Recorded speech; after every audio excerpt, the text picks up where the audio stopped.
Assalamualaikum warahmatullahi wabarakatuh. Selamat pagi anak-anak sekalian. Kita bertemu kembali dengan pendidikan agama Islam dan budi pekerti kelas 4 tentang tema yaitu kisah teladan Nabi Ayub alaihi salam. Namun sebelumnya marilah kita berdoa bersama-sama, mohon pada Allah Subhanahu wa taala biar kita semuanya dapat mengikuti pelajaran ini dengan jelas dan benar. Baik ya, kita mulai ya. A'udzu billahi minasy syaithanir rajim. Bismillahirrahmanirrahim. Raditu billahi rabba wa bil islami dina wa bin Muhammadin nabiyya wa rasula. Rabbi zidni ilma warzuqni fahma. Amin. Terima kasih anak-anak sekalian. Marilah kita langsung saja masuk pada materi yaitu kisah teladan Nabi Ayub alaihi salam. Nabi Ayub alaihi salam adalah putra Nabi bin Ishaq alaihi salam. Nabi Ishaq adalah putra dari Nabi Ibrahim dan Siti Sarah. Jadi pada dasarnya Nabi Ayub adalah cucu dari Nabi Ishaq dan cicit dari Nabi Ibrahim alaihi salam. Nabi Ayub alaihi salam adalah nabi yang kaya raya, kehidupannya makmur dan sejahtera. Di balik kehidupannya itu yang serba kecukupan, Nabi Ayub alaihi salam tidak pernah sama sekali melupakan Allah Subhanahu wa taala. Dia tetap rajin beribadah dan berbuat kebajikan untuk sesama manusia. Dia suka menolong fakir miskin dan anak yatim. Nabi Ayub alaihi salam tidak pernah sombong. Dia selalu bersyukur pada Allah Subhanahu wa taala atas kekayaan yang diberikan dan amanah kepadanya. Kekayaan itu digunakan untuk membantu orang lain yang membutuhkan. Yang kedua adalah Nabi Ayub alaihi salam mendapat cobaan dari Allah Subhanahu wa taala.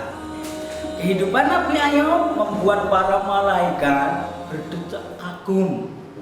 Mereka membicarakan kekayaan, ketaatan, keikhlasan dan kedermawanan Nabi Ayub alaihissalam. Tetapi bagaimana dengan iblis? Mereka sangat iri dan ingin menggoda, menjerumuskan Nabi Ayub ke dalam kesesatan. Iblis pun mencoba dengan segala cara agar Nabi Ayub jauh dari Allah Subhanahu wa taala. Ternyata semua apa yang dilakukan iblis itu gagal. Nabi Ayub tetap taat dan tetap beribadah kepada Allah Subhanahu wa taala. Allah berfirman kepada iblis, "Sesungguhnya Ayub adalah hambaku yang sangat taat dan ikhlas. Semua ibadahnya adalah semata-mata hanya untuk mendekatkan diri kepadaku. Iman dan takwanya tidak akan luntur oleh atau tidak adanya harta kekayaan. Ketaatan dan kepatuhan kepadaku tidak akan berkurang meskipun dia jatuh miskin. Engkau hanya iri dan tidak suka melihat hamba-hambaku yang berada di jalan yang lurus."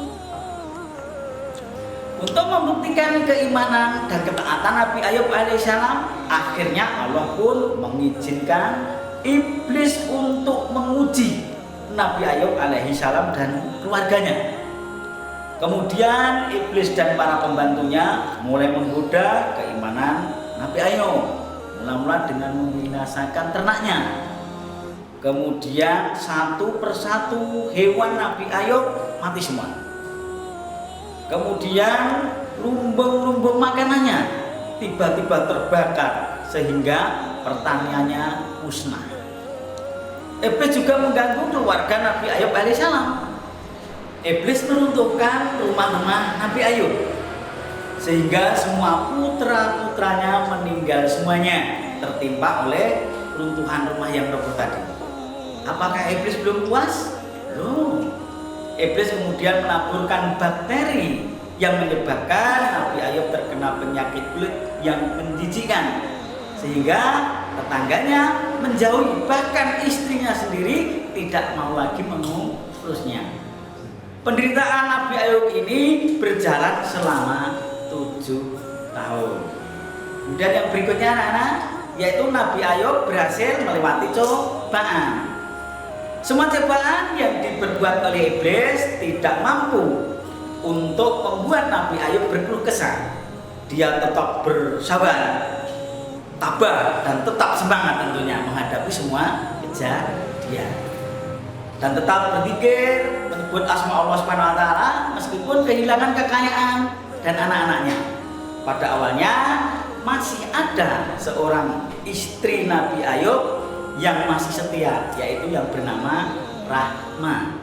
Namun ketika Nabi Ayub sudah tidak memiliki apa-apa dan sakitnya bertambah parah, dia pun meninggalkannya. Dalam kesendiriannya itu Nabi Ayub bermunajat kepada Allah Subhanahu wa taala dan memanjatkan doa, "Ya Allah, aku telah diganggu oleh setan dengan kemiskinan dan kesusahan serta siksaan. Engkau adalah Tuhan yang Maha Pengasih dan Maha Penyayang." Allah mendengar doa Nabi Ayub yang telah mencapai puncak kesabaran dan keteguhan iman dalam menghadapi cobaan itu. Allah berfirman kepada Nabi Ayub, "Hentakkanlah kakimu ke tanah. Inilah air sejuk untuk mandi dan minum." Setelah Nabi Ayub menghentakkan kakinya ke tanah, memancarlah air yang jernih. Nabi Ayub pun mandi dan minum air tersebut. Seketika itu sembuhlah penyakitnya. Nabi Ayub segera bersujud syukur kepada Allah Subhanahu wa taala karena lulus dari ujian dan godaan serta musibah yang direkayasa oleh iblis atau setan. Dia pun berhasil melaluinya.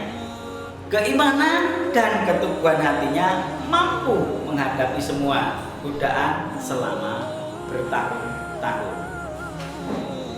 Yang keempat, meneladani kisah Nabi Ayub alaihissalam. Bagaimana cara meneladaninya? Tadi di awal bahwa Nabi Ayub adalah orang yang tidak sombong, yaitu dermawan dan tidak sombong. Karena apa? Suka membantu kepada orang lain. Nabi Ayub terkenal dengan kekayaannya, hartanya yang banyak sekali. Namun kekayaan tidak membuatnya kikir dan sombong kepada Allah Subhanahu wa taala. Nabi Ayub suka bersedekah, suka dermawan, membantu masyarakat yang tidak mampu. Sikap dermawan dan tidak sombong itu harus kita praktikkan dalam kehidupan sehari-hari anak-anak. Jangan bersikap kikir atau pelit jika kita kaya. Dan ketika kita miskin atau kita kena musibah, jangan selalu bersedih dan jangan selalu hanya mengharap kepada Allah dengan menghina Allah, dengan membenci Allah, supaya Allah selalu mendekatkan diri kepada diri kita diberikan kekuatan oleh Allah Subhanahu wa taala. Meskipun kaya raya, Nabi Ayub tidak sombong, sehingga orang-orang tetap menyukainya. Dia mau bergaul dengan siapapun, meskipun dengan orang miskin. Nabi Ayub percaya bahwa semua kekayaan adalah amanah atau titipan Allah. Makanya marilah kita mempraktikkan di dalam kehidupan sehari-hari seperti teladan yang telah diberikan kepada Nabi Ayub alaihissalam. Yang pertama apa? Kita tidak kikir, tidak pelit.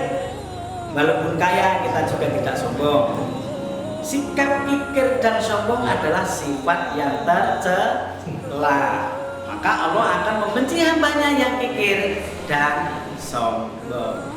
Teladan berikutnya adalah tabah dan tawakal menghadapi cobaan dari Allah Subhanahu wa taala. Sikap tabah dan tawakal ditunjukkan oleh Nabi Ayub alaihissalam ketika mendapat cobaan, mendapat musibah. Ketika semua harta kekayaan habis, dia tetap tabah. Nabi Ayub alaihissalam memasrahkan segalanya kepada Allah Subhanahu wa taala. Karena apa? Harta hanya titipan. Meskipun dalam kemiskinan, Nabi Ayub alaihissalam tetap rajin beribadah dan menyembah Allah Subhanahu wa taala. Alah, sifat tabah dan tawakal sangat terpuji bagi kita semuanya anak-anak.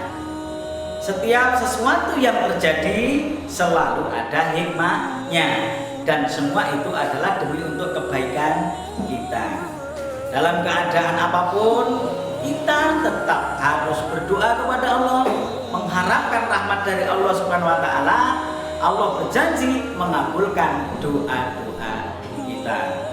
Anak-anak sekalian, baik Bapak simpulkan dari awal bahwa Nabi Ayub yang pertamanya kaya raya, kemudian hartanya banyak, ternaknya banyak, lumbung muakanya banyak, kemudian oleh iblis diberikan ujian. Memang iblis yang meminta kepada Allah untuk menguji Nabi Ayub. Apa ujiannya tadi? Diberikan penyakit kulit, anaknya mati semua, hewan ternaknya mati semua, lumbung makanannya terbakar. Namun bagaimana sikap Nabi Ayub? Tetap tawakal dan tabah kepada Allah Subhanahu wa taala dan tetap menjalankan perintah Allah walaupun dalam keadaan susah dan miskin. Demikian anak-anak, kita berjumpa lagi dengan materi pendidikan agama Islam dan budi pekerti di materi berikutnya. Assalamualaikum warahmatullahi wabarakatuh.